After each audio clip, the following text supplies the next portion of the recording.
Yeah, so what I wasn't expecting was to find really good evidence that Bitcoin was not only not bad for the environment, but it was positive for the environment.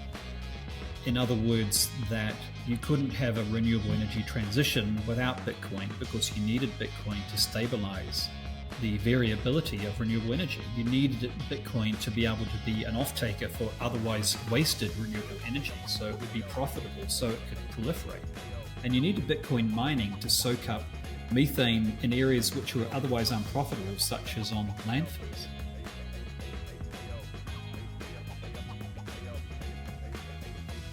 Welcome back to The Culture Bit. I'm your host, Alan Helm, and I'm joined today by the one and only Daniel Batten. Daniel Batten is a New Zealander, tech entrepreneur, environmentalist, and lastly, most importantly, a Bitcoiner who's a big advocate on the mining side, dispelling tons of FUD that has come our way. Daniel, it's an absolute pleasure to have you on the show. Welcome. Thanks for having me on. Good to be here. Excited to have you here. So to get things started, what I usually like to do is just dig deep into the backgrounds of our guests. As I understand, you had a successful career in tech and even wrote a book on pitching startups. Can you talk about your early life and what ultimately led you from New Zealand's tech scene into the world of Bitcoin? Yeah, John Lennon once said that life is what happens when you're busy making other plans. So I never planned even to go into the technology sector, but I found myself in there. Graduating from university with a degree in philosophy and English and a minor in mathematics, somehow made it into the tech scene, but ended up gravitating away from the technology side more towards project management and sales and really engaging more with users. And after a little while, I'd done what felt like pretty much a whole bunch of jobs, and I was lucky enough to be made redundant. And then a friend of mine at that exact same time said, "Hey, I've got this idea for a startup." And it was the early 2000s. Craig Venter had just sequenced the human genome, but we didn't have good tools to visualize that data. And the idea was, let's create some tools that visualize it. Let's put this data in the hands of molecular biologists who are working on virus evolution and a whole bunch of other important stuff. And because I was naive and I knew nothing about how hard it would be, I said, yeah, that's a good idea. I'm not earning any money and I've got lots of time. Let's do it. And through a number of twists and turns, learning on the road and crashing a bit, we actually managed to make a success of it. The company exited. And then I spent quite a while doing angel investment in technology and then forming a couple of technology funds to do investment. And I'd always be coaching the people who were the founders at the same time, because I realized that was really the missing link in the whole technology ecosystem. You had this whole ecosystem which was founded by, I would say, people from the world of finance and people from the world of semiconductors. So the financing and the engineering part was well taken care of, but the whole area of how you scale the humans, how you scale leadership, DNA, that was not well done for the most part. So that's where I saw a gap. So with our own companies, we always make sure that either I or someone else would coach them. And that seemed to make quite a big impact in terms of the likelihood of success. So it always surprised me that more people didn't do that. And then running the second climate tech fund, I asked a dangerous question, which was, how much impact are we having? Be very careful if you ask questions like that, because you may not like the answer. And I didn't like the answer either, but the answer was, well, we're really not having that much impact. We're investing in very high-risk technologies, a lot of them, despite the fact we're optimizing the founder's mindset and skill set, it's still, they're high risk. Secondly, a lot of the impact won't be felt until after 2035, because we're investing in deep tech, which has long lead times to get to scale. And the third thing was, we were doing work which was mitigating CO2 emissions, investing in those sorts of companies, but we were doing nothing for an even more urgent problem, that was methane. So I just said, well, what if we changed our focus, and I changed my focus to focus on reducing methane emissions with existing technology pre-2030. And that led to me doing stuff which, again, was well outside my comfort zone. Having got comfortable with how you do due diligence on technology companies, then it was like, okay, how do you do infrastructure financing with existing technology? Completely different proposition. So I had to build a team to do that because I didn't have the expertise. And that led us to landfills because they're a big source of methane. And then we asked the question, how do we deal with the power which is stranded, because the common solution is you take the methane, you send it to a generator, you create electricity, and then with that electricity, you sell the power to the grid. But if you can't sell the power to the grid, then you're stuffed. You can't do anything. It's useless. It's just a theoretical proposition. So we looked at landfills where you couldn't sell it to the grid, and we said, well, who else could use that electricity? And the short answer to that was there's only one person who can really invest all the capital to chase that cheap power, and that's Bitcoin mining companies, because they're the only business in the world that spends 80% of their operational budget on power.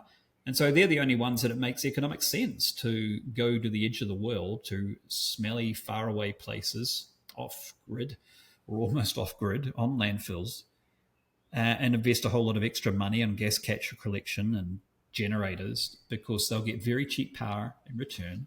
And to Bitcoin mining companies, that's extremely valuable. So that's what I've been doing. We've been chasing landfill sites all through Latin America in particular, where we can do methane, not just mitigation, but monetization. So it's great for the landfill owner. It turns environmental liability into a monetizable asset for them. It's great for Bitcoin mining companies because they get really cheap power on a long-term power purchase agreement. And it's good for us because we get a good steady flow of infrastructure financing, which is good for our wholesale investors. So no one loses here. Everyone really wins. And we're hoping to do a whole lot more of it.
I want to talk about the Bitcoin revolution.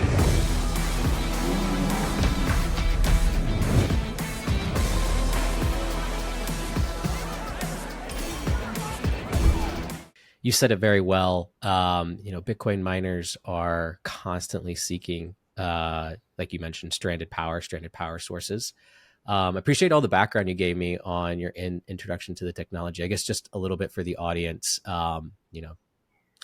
Daniel here has done a fantastic job of focusing on his tech startup side for solutions that mitigate, the carbon footprint and those sorts of things on the environmental side.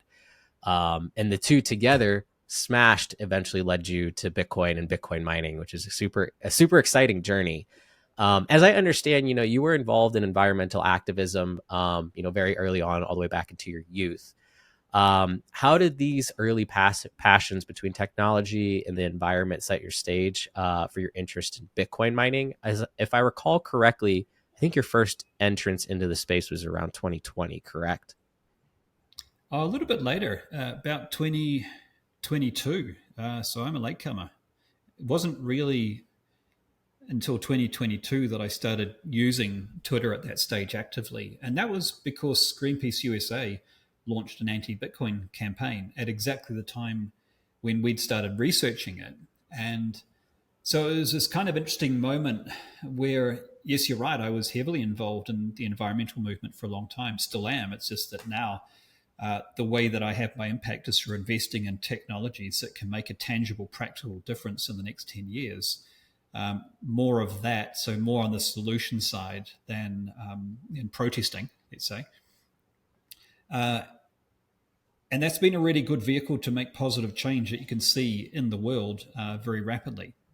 So when Greenpeace USA, and remember, so I actually used to, I would run campaigns with Greenpeace in New Zealand. I was part of Native Forest Action in New Zealand, lobbying to stop the destruction of native forest on the west coast. And you were so heavily involved in the environmental movement. You were initially skeptical about Bitcoin too, correct? So, yeah, exactly. So I was very skeptical to start with when I first heard about it.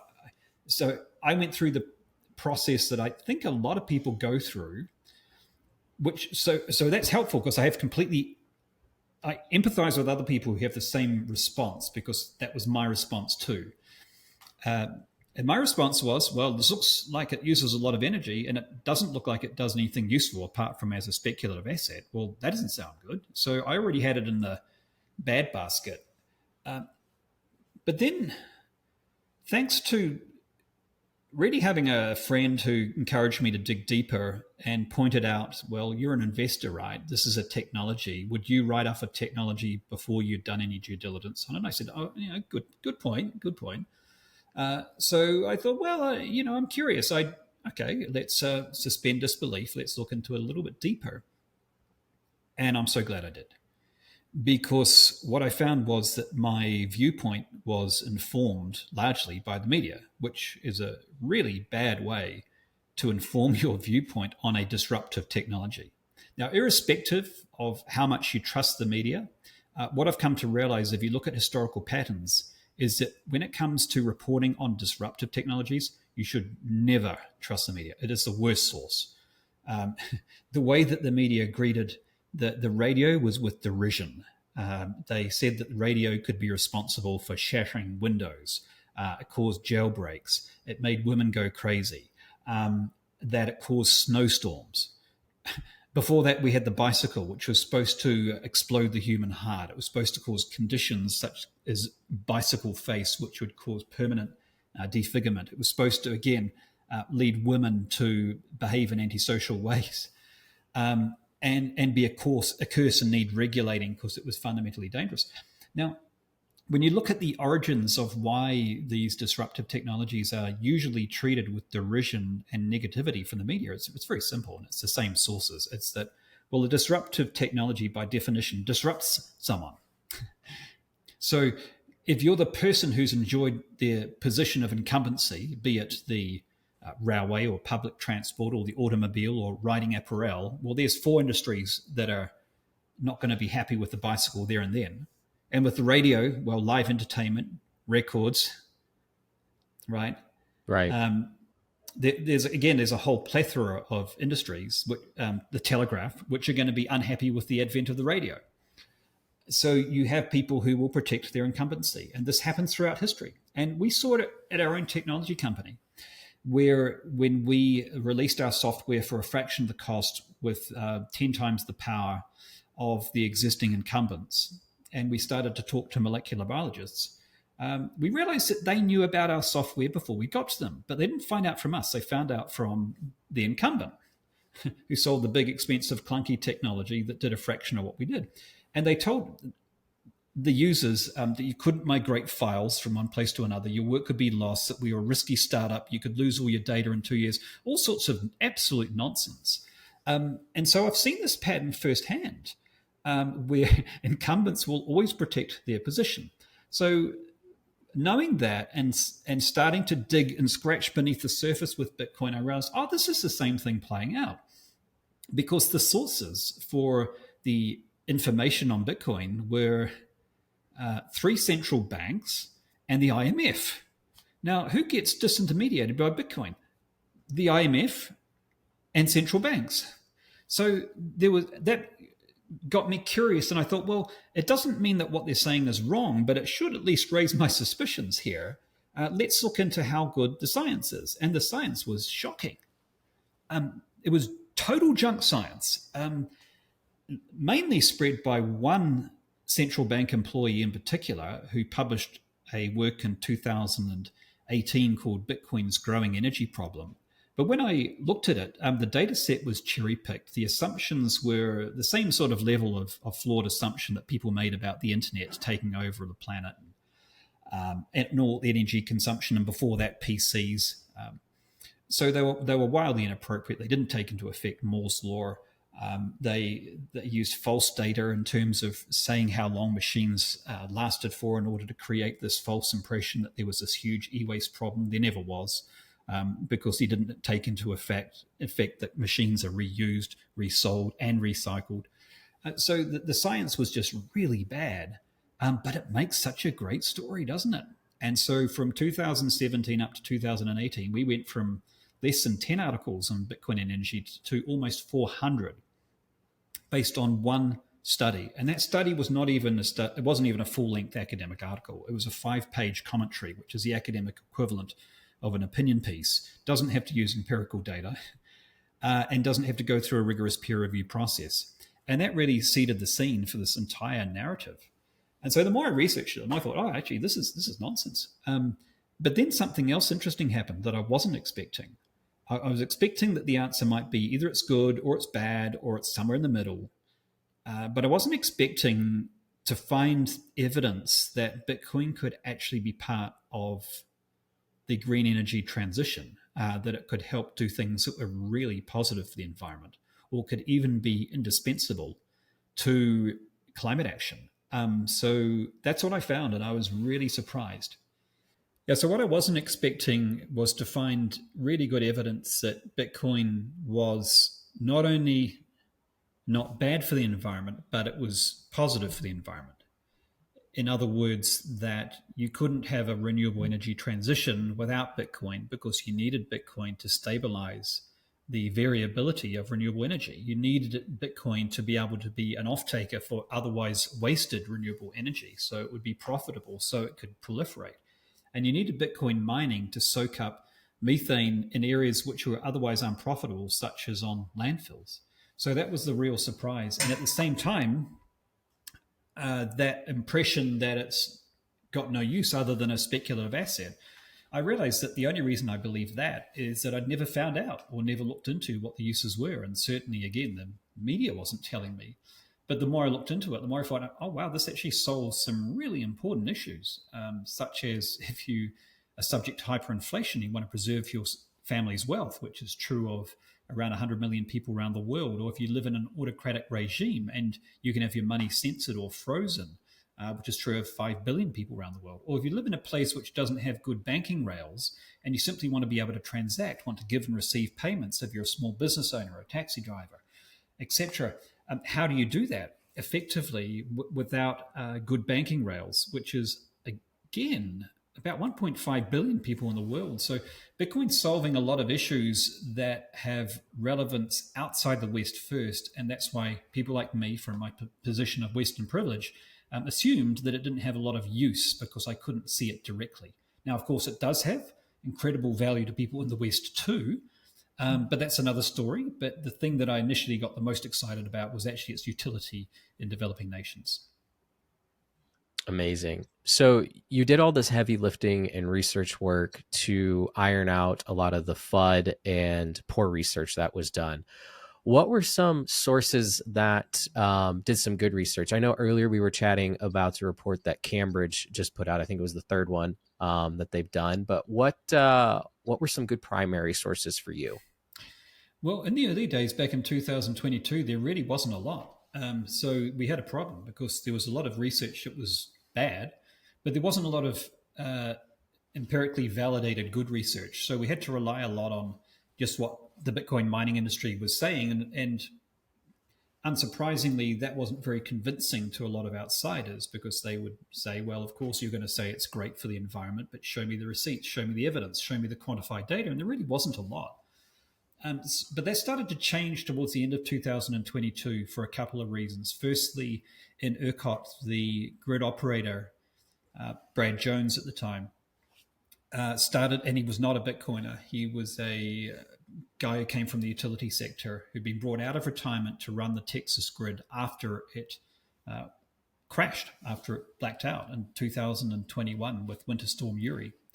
And he was charged with stabilizing the grid. And he did an extensive analysis on what went wrong. He figured that, well, there's a lot of people moving to Texas. and we're also getting more freak climate events. So it needs to be more resilient. And what happened in Winter Storm Uri was two things at once. Number one, ice storm, so everyone turned on their heating at the same time. Number two, the ice storm also froze a lot of the blades on the wind turbines, and it also stopped a lot of the gas generation plants from working. So he said part of the solution has got to be weatherizing existing equipment. But he said that's not enough, because that only helps you maintain generation. It doesn't help with the peak demand, which is only going to get worse. So how do we deal with that? We need some load balancing. We need a way to rapidly either ramp up more supply or quickly ramp down demand. And so we looked at the traditional solution, which was you get more gas peaker plants. And a gas peaker plant is this thing that really for 94% of the year is just idling. It's not supplying energy, but it has to idle all through the year just so it can fire up quickly when needed. So it's releasing CO2 emissions through the year, even though it's not delivering any value for more than perhaps 6% of the time. But it's needed for that 6%, and it plays a vitally important role to supply energy when there are these periods of peak demand. And he looked at that, and it's going to cost more than $10 billion.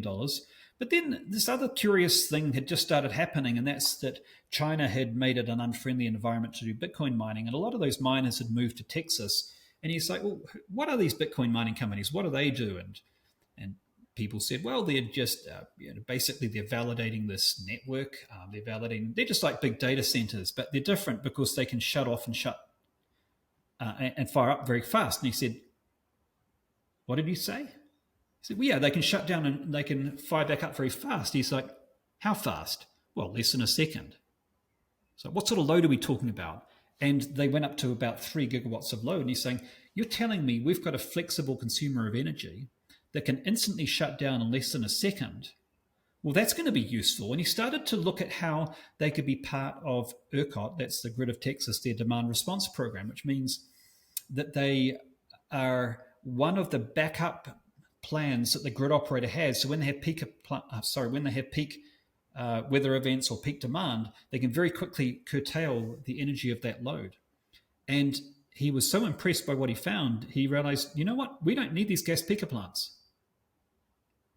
So they were able to... We need Bitcoin miners is what he realized. Bitcoin miners were working like an inverse gas peaker plant. So rather than firing up more power, you just power down that flexible load. And then conversely, it can happen the other way where you have not enough demand on a grid. And that's when these older Bitcoin mining units that are normally unprofitable, they can fire up and they can stabilize, at both ends, where there's either too little demand or too much demand.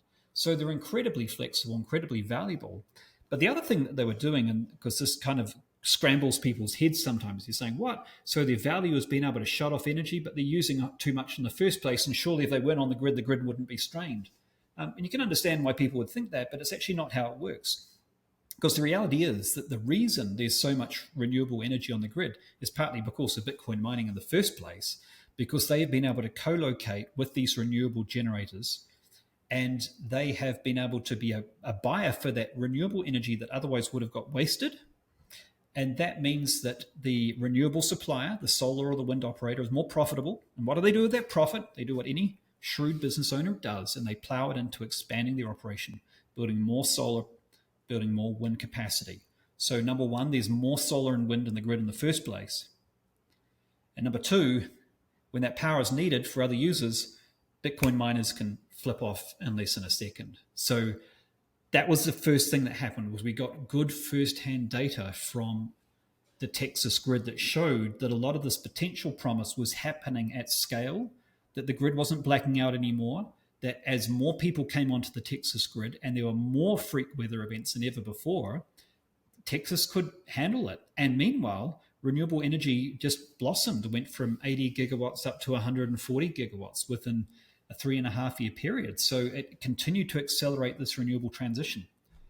And then in 2003, 2004, what happened was then the scientific community started to research it. They started to look what was happening in ERCOT and other parts of the world, and papers started to be written about it. Good science based on good empirical data, full-length papers published in reputable journals. In fact, now we've got 20 of them. So it's now representing, so 80% of the peer-reviewed journals articles now on Bitcoin and the environment are net positive. They show positive externalities. So there's been a real shift that's happened over the last 3 years. And so now we've got very good data that shows us that Bitcoin mining supports the UN Sustainable Development Goals, supports the green transition, reduces methane, stabilizes grids, makes a solar operator who normally would wait 8.1 years to pay off their operation, they can do it in 3.7 on a typical size because of having that extra buyer of energy. You can defer the grid upgrade costs. So the benefits are not singular, they're multiple.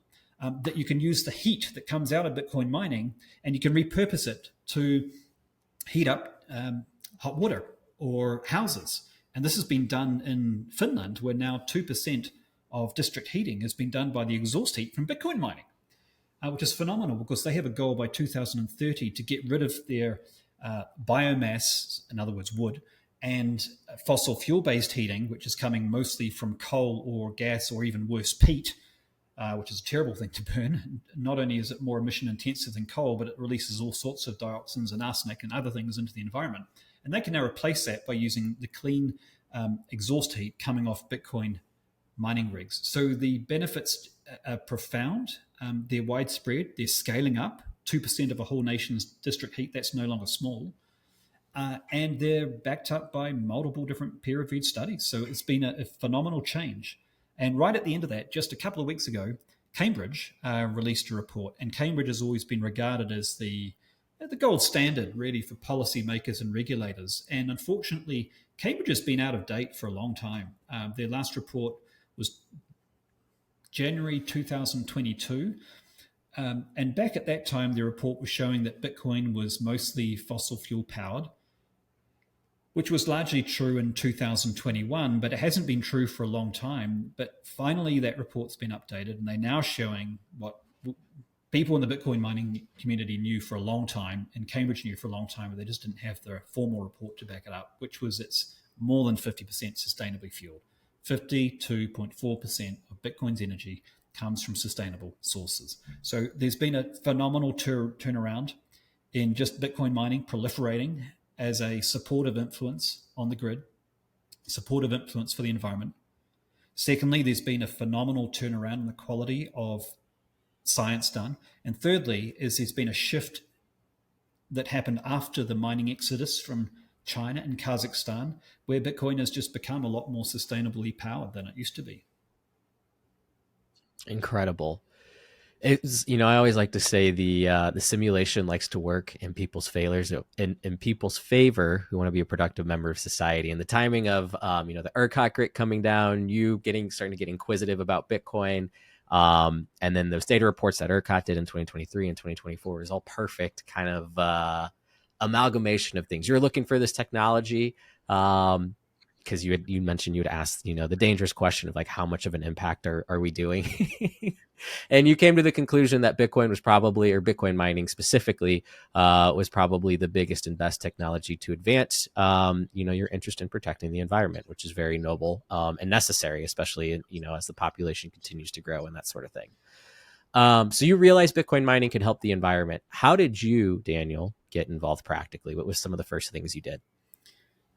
I had this chance meeting where someone made what he may have meant as a humorous suggestion, but I didn't take it humorously. So this was a meeting with one of the wholesale investors into our climate tech fund, and we were waiting for his wife actually to come as well, who wanted to meet me and chat about the fund as well. And while we were waiting, he said, "Oh, what are you up to at the moment?" I said, "Well, I'm doing some research on Bitcoin mining as it happens." And this was in early 2022. And the minute I said Bitcoin mining, this is just a snapshot of how hostile things were 3 years ago. His whole body language changed, and he folded his arms and he said, "I thought you were interested in doing things that were good for the planet," right? Which was really the attitude back then. And it was a year earlier had been my attitude as well. And I said, "Well, it sounds like you've got some misgivings about it. What are they? Tell me." And I just was curious. I heard him out and I said, "Okay, well, this is an area I've been researching. I'd be happy to share what I've learned if you're curious." He said, "Yeah, go ahead." So I didn't assume that I had the right to rebut what he said. I just said, "Look, if you're curious, I've researched it. Can I share?" He said, "Yes." And I shared and I answered his points. And by the end, literally 5 or 10 minutes later, he said, okay, well, this actually sounds really good. Thanks for taking the time to put those concerns to rest. Well, maybe you should consider your third fund being a Bitcoin mining fund. And this is where CH4 Capital comes into play. Yeah, and correct? I thought, tell me a little bit about it. I thought that's actually not such a crazy idea, because we've been looking at how we could have more impact sooner. And so I thought, okay, well, let's test this out. And I looked at different forms of Bitcoin mining. We looked at, okay, what would be the emission reduction we could achieve if we mined exclusively on solar? What if we did it exclusively on wind? What if it was a combination? What if we did it through the flare gas emissions in the oil and gas sector? Okay, what if we do it on landfills that are currently flaring their emissions? Because when you flare, it doesn't burn everything. It only burns about 90%, so you still get some methane that goes through. So that's still net emission reducing. And I said, okay, hang on. Some landfills are not just flaring, they're venting their methane. That's all of it going to the environment. What if we did a mining fund that was exclusively using that as a fuel source? And the answer was off the charts. It was 50 times more emission reducing than if we were a specialist fund that was building solar infrastructure. So you can imagine, if you have all these funds around the world that are getting sponsored to contribute to the renewable build out, building solar, building wind, all great stuff. And what we found is if we put that same amount of capital onto Bitcoin mining, consuming energy from what's currently a source of pollution in the form of methane and landfills, we could have 50 times the level of emission reduction per dollar invested. And I went, okay, this is promising. But where's the business model? You're going to have a fund, you've got to make money for wholesale investors. So then we looked at what the business model could be, and we worked out actually this works really well because we can get quite good interest repayments on ASICs because they're a fast depreciating asset, which means you have a higher interest rate that you pay on them. Plus, it looks like we can get carbon credits. So rather than being a standard infrastructure investment fund that may get maybe 13%, we can actually get a lot more than that potentially, because we're not just getting the interest repayments, we're also getting carbon credits on top, which effectively means we're getting the risk profile of a double B company, but the returns of a triple C rated investment proposition. Okay, this is starting to look asymmetrically good now. And so then we formed a fund. We got some really smart people in the field of carbon credits, landfill gas to energy, power generation who've been doing it for 20 years. People who've been doing infrastructure financing for 20 years. Me with my experience in climate tech, found some people who could make up our shortfalls in the area of Bitcoin mining expertise. And then it's like, actually, we've actually got a really good fund. Now we've just got to find capital, wholesale investors, and we've got to find sites. Well, we actually found the wholesale investors quite fast. We thought that might be the challenge, particularly in a bear market, as it was 2022, 2020, early 2023. But the real challenge was actually finding the sites. And the real challenge was because this had never been done on venting landfills before, just finding we didn't have any connections to landfill owners. So that took a long time, and that took a good 18 months. And it's only really now that we've slowly been able to build up the trust and the connections with those landfill owners, that now we have a pipeline of sites and we have a pipeline of wholesale investment. And now it's like, okay, looks like we're almost off to the races. Amazing. So for the audience, real quickly, could you walk us through why do these landfills produce methane, and why is methane bad for the environment? Yeah. And why do they burn it? Yeah. Wherever you get organic waste that decays without the presence of air, it doesn't release CO2, it releases methane. And landfills, as you can imagine, they're highly compacted. So the decay happens where it's an anaerobic environment. So you get a lot of methane. There's things called methanotropes, these bacteria who actually are responsible for the decomposition, but they expel methane as a byproduct. And so there's a lot of methane coming off these landfills. In fact, 50% of the biogas is methane. There's a lot of carbon dioxide, there's some other things, but mostly methane. And until recently, we haven't really known just how bad it is. We've kind of thought that, okay, we know farming releases a lot of methane. We know oil and gas releases methane because when you strike oil, you strike gas, and sometimes that's flared, sometimes it's vented, and then you get leaks. So we know that causes a lot. And then they've got this area called waste management, landfills. That's third behind those other two anthropogenic sources, but it's a distant third. But that was based on calculations because we had no way of measuring for a long time what the real emissions were. Now we do. Now we've got satellites that can go above the landfill from outer space and can measure the methane emissions. And when that started to happen about 3 years ago, it was a jaw-dropping moment for a lot of people when they suddenly went, oh crap, these landfills are emitting twice what we thought they were. This is no longer a distant third. This is quite a close third. This is right up there now with the two major methane emitters. Landfills are a massive problem. Now, it's bad today, but unlike farms where methane emissions are relatively static, possibly going down through better farm management practices and innovations, unlike oil and gas where a lot of innovation is happening and a lot of flaring is now occurring to reduce methane emissions from oil and gas sites, landfills are not reducing. In fact, waste around the world is piling up at about 1.4% every year, which means in 10 years, you've got a whole lot more methane. So in 10 years, landfills could even be your number one source of methane at the current trend lines of the three. So it's a massive problem. Now, why is methane a bad problem? Well, methane's not good for anything. Having methane going unburnt into the atmosphere, it's like, you're standing next to a gas stove and the pilot light is off and the gas is just leaking.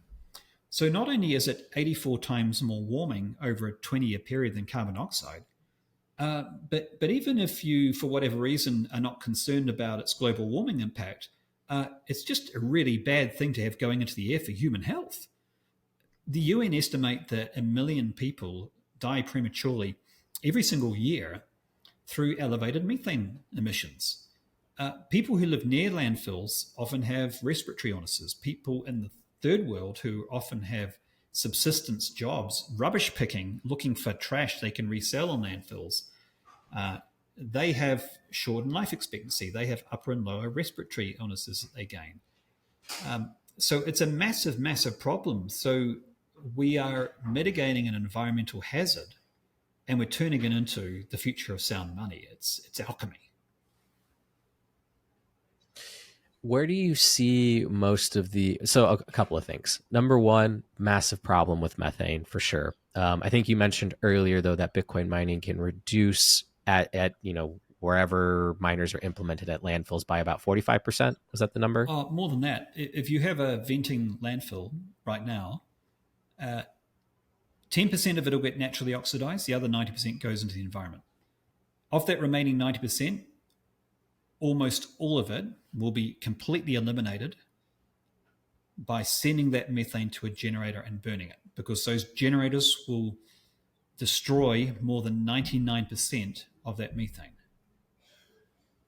It's like a match made in heaven between the energy companies and landfill waste companies. It really is.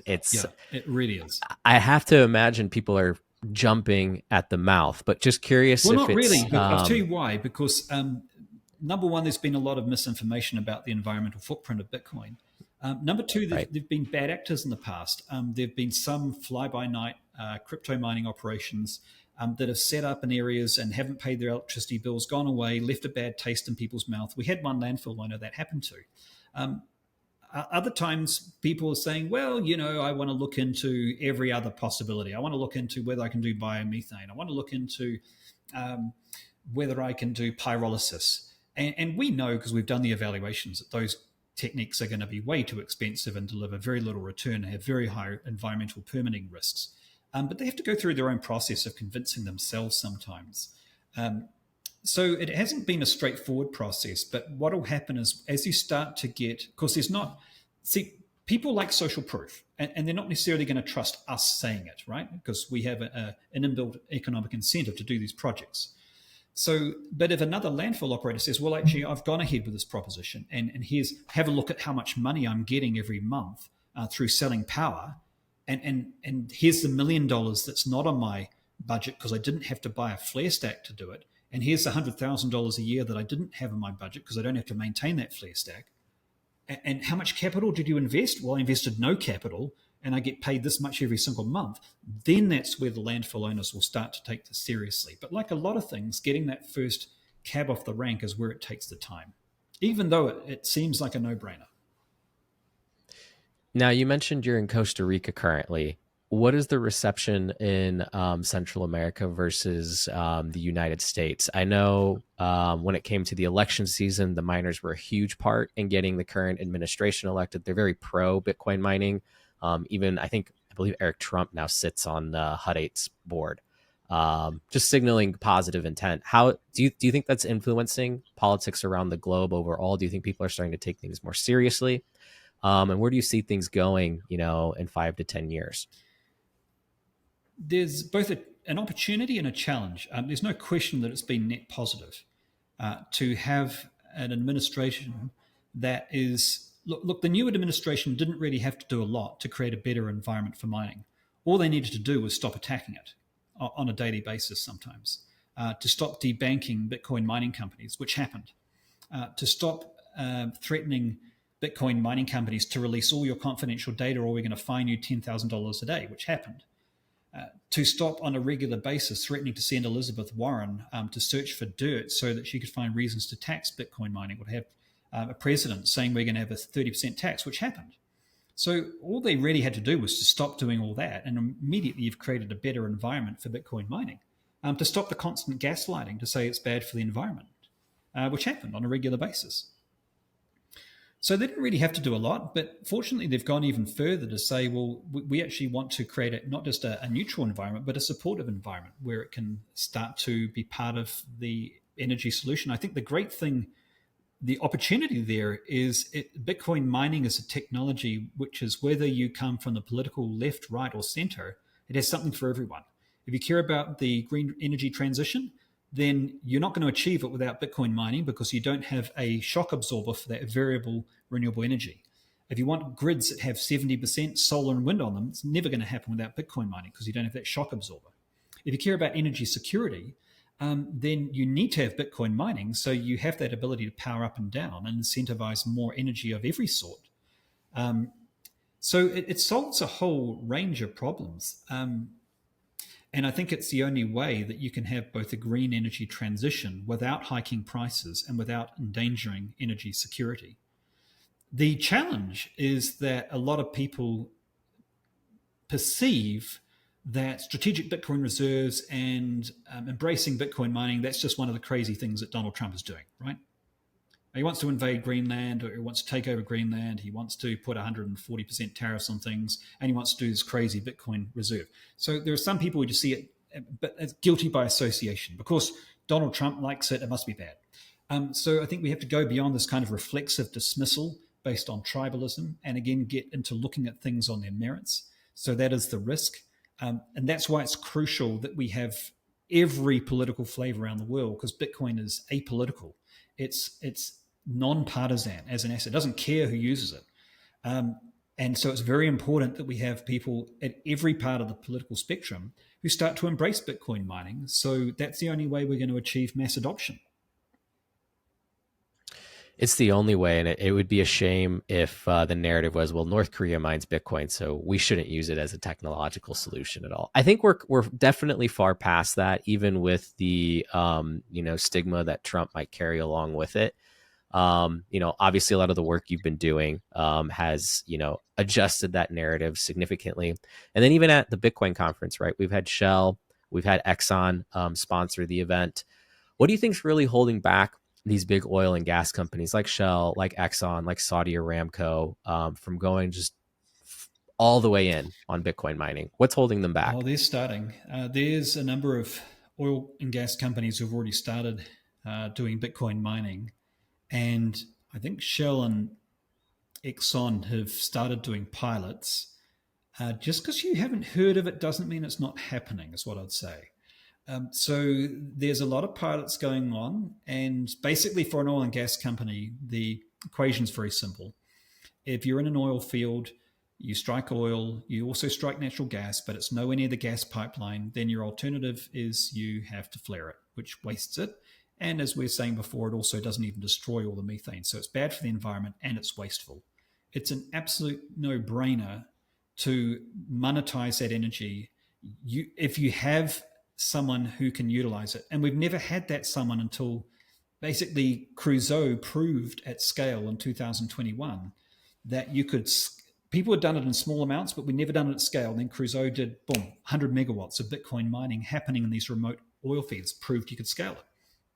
And then they said, well, we can't just only do Bitcoin mining. We can also do AI data centers, but it makes sense we do the Bitcoin mining first because that, as a high consumer of electricity, that'll get a payback sooner. But once we've sunk the CapEx investment, then we can redeploy that CapEx to AI. So Bitcoin becomes this catalyst, and then once you've done it, it can have other uses. But it's hard to go from zero to AI data centers without that mezzanine layer of Bitcoin mining in the middle. And so Bitcoin enables these other users of energy to come in. So it's not just the Bitcoin mining, but it's that it breaks down the CapEx barrier so that AI can come in and can also be doing it. So it's not just going to be Bitcoin mining data centers. It'll be Bitcoin plus AI. Because of Bitcoin mining, as the first user, will now have the option to be able to be used by oil companies around the world to monetize that wasted energy and to stop the pollution that is caused through the residual methane that goes unburned into the atmosphere through a flare stack. So that's, again, it's a tremendous positive because we know that oil and gas is one of the huge methane emitters. And environmental regulatory bodies around the world have been trying to end the practice of flaring for a long time. They've failed. And the reason they've failed is they haven't had a profitable way to do it. So the only recourse they've had is regulations and subsidies, using the stick rather than the carrot. But as every environmental regulator will tell you, if you have an inbuilt economic incentive and you don't have to use a regulatory stick, that they much prefer that. And now for the first time, we do. So it's something that I think regulators, for the most part, are very happy with. So they don't have to be the bad guy. Oil and gas companies are happy with, Bitcoin mining companies are happy with, AI data centers are happy with, and the environment's happy with because it's reducing those residual methane emissions into the atmosphere. Now, I think there's some people who attack it still, and they'll say, well, it's just perpetuating the profits of oil and gas companies, right? That doesn't really stack up, though, because if you look at what oil and gas companies earn, I think I calculated it once, and it was like 0.001% of what the profits are. So it's not exactly going to be a huge economic incentive to them. And I also think it's really important that we don't have this guilt by association because, look, oil and gas companies, they're huge polluters. No question. Does that mean that we should never engage with them? We should never partner with them? We should never help them solve problems? Well, of course we need to. We would crash the global economy if we stopped oil production tomorrow. That's not going to happen. We have to find pragmatic ways of moving to non-fossil fuel activities. But if we can instantly get some wins through mitigating the residual methane, then we absolutely have an obligation to be able to take that as quickly as possible. Well, I'm no environmentalist, but I've always said that it's wrong to correlate the reduction in wasted energy with the reduction in energy production. I think there's definitely a balance with the two, and ultimately, right, you'd waste no energy altogether. I think collectively between Bitcoin mining and AI, that's going to push us forward towards being a Type 1 civilization, hopefully, and in tandem, that will be for the betterment of all humanity. Daniel, I feel like there's so much we still have to cover. I know we only got about 4 minutes left here. We'll have to do a part 2. So you're welcome back on anytime. I do want to talk about the Greenpeace stuff, along with off-grid mining, all the topics that we just didn't get into today. But before you go, I want to briefly chat about Bitcoin 2025. I know you're speaking there. What are you most excited about for Bitcoin 2025? Any insights on like big announcements from the mining side? Any topics that you particularly want to discuss? What gets you excited? The more I look into it, the more I realize that Bitcoin is going to create the same magnitude of revolution in the energy sector as it does in the financial sector. And what's even more exciting about that to me is it's completely accidental. The financial revolution was by design, but the energy revolution is a very happy accident. And already you're starting to see convergence of energy companies where Bitcoin mining companies are buying energy assets so they can procure cheap electricity for a long time. So they're becoming energy companies. But also, as we were saying, energy companies, oil and gas, but also renewable generators are becoming Bitcoin mining companies because they realize that that'll monetize their stranded energy. And at the same time, we're seeing Bitcoin mining companies becoming AI companies. So they diversify their revenue so they have better resilience through bear markets. But then also, AI companies are becoming Bitcoin companies because they realize that if they do some Bitcoin mining, then they're a flexible load consumer, and that's more attractive to the grid operator. Plus, they can use Bitcoin mining when they have some surplus power that their AI data center is not able to utilize. So it just solves so many problems. So what I'm most excited about is this convergence of AI, Bitcoin mining, and energy, which is going to be as revolutionary, I feel, as the emergence of, say, the music industry and the internet. But in a way which, unlike that merger, which created some residual impacts for artists where they didn't get paid so well, I don't see that anyone loses in this equation. So it's tremendously exciting. Super exciting.